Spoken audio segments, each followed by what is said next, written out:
In this Class 8 of our Commercial and Industrial Refrigeration course, we explore the replacement alternatives and the exact operating pressures required by the R22 refrigerant gas in its most common applications.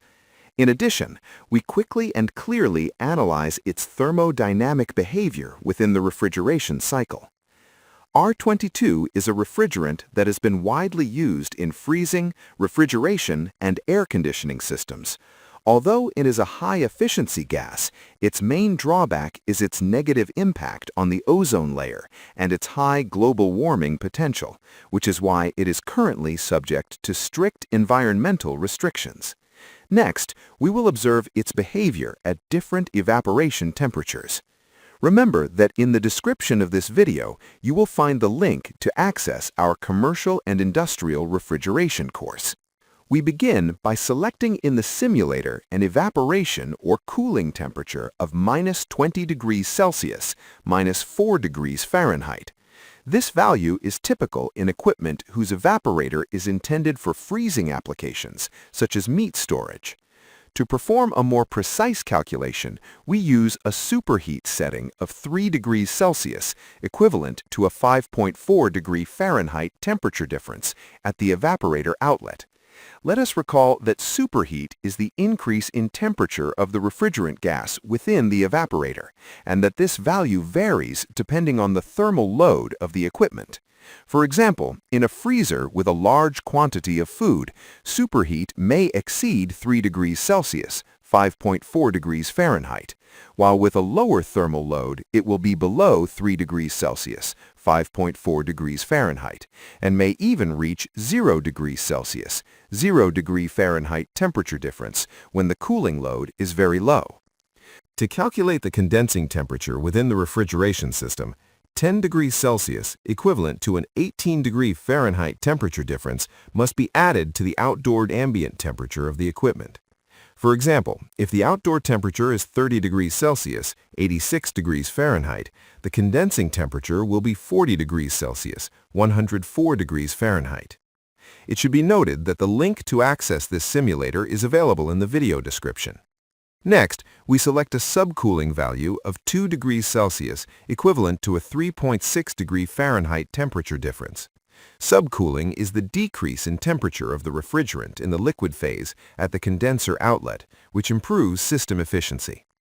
If the external surface of the condenser is clean and there is adequate airflow, it is possible to achieve slightly higher subcooling values.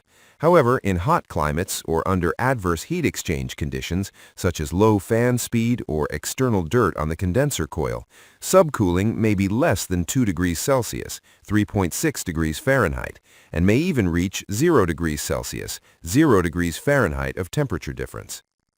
The pressure indicated by the gauge depends directly on the altitude above sea level.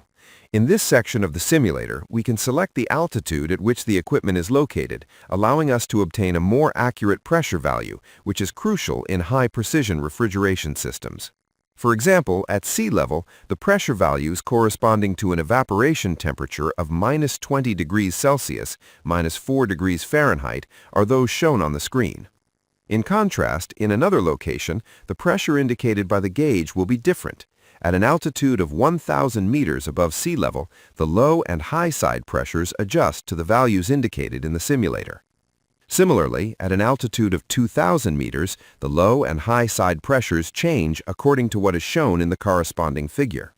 We now observe the pressure value when an evaporator temperature of -10 degrees Celsius, 14 degrees Fahrenheit is required, which is typical of equipment intended for refrigeration. In this case, the low and high pressure values are clearly shown on the screen. For an evaporator temperature of 5 degrees Celsius, 41 degrees Fahrenheit, typical of air conditioning systems such as water chillers and air conditioning units, the low and high pressure values are also clearly displayed on the screen. Finally, on the screen we can observe the refrigeration cycle graph on the enthalpy pressure diagram of R22, known as the Maillard diagram. Remember that in the video description you will find the link to use this simulator for free, as well as the link to access more information about our course. What is the best substitute for R22 refrigerant gas? R22 is still present in many systems that still have a considerable remaining service life. However, when these systems operate with this gas, they face significant limitations for future recharging, since its use is prohibited due to its contribution to the ozone layer depletion. For this reason, equipment owners seek to modernize their systems by using alternative refrigerants that allow them to extend the service life of their machines. Below, we present a quick comparison of the main R22 replacement refrigerants. In air conditioning equipment, such as water chillers and air conditioning systems, the most common retrofit alternative is R407C. It is important to know that with R407C, there is a slight penalty in capacity and efficiency, and that its use requires an oil change since it operates with POE oil. In medium and low temperature equipment, conversion to R407A is more recommended.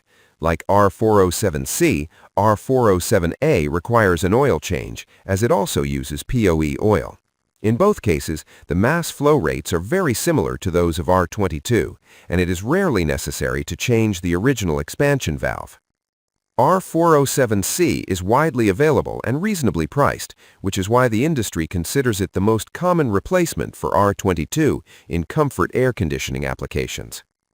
R417A is another valid alternative that does not require an oil change or component replacement, although it presents a greater penalty in capacity and efficiency compared to R407C.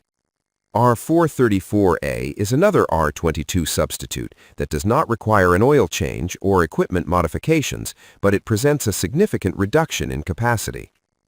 Another widely used replacement alternative is R422D, which has the advantage of not requiring an oil change. As a disadvantage, it has a global warming potential, GWP, greater than 2500, which may affect installations with large refrigerant charges in the future, in addition to presenting a performance loss of approximately 10%. R438A is compatible with mineral oil, alkyl benzene, and polyester oil, so in most cases no lubricant change or component modification is required. However, as a disadvantage, it presents a greater loss of efficiency. Important note: some rubber seals may develop leaks after a refrigerant change, since R22 has a more aggressive swelling effect on these seals. After conversion, the seals tend to shrink, causing leaks. To avoid this issue, it's recommended to replace all seals. Another R22 replacement refrigerant is R422A, a non-azeotropic blend recommended for low and medium temperature applications. R422A is compatible with mineral oil, alkyl benzene, and polyester oil, so in most cases no lubricant change or component modification is required. However, as a disadvantage, it has a GWP of 3143, which affects its short-term availability, although its low temperature efficiency values are considered acceptable.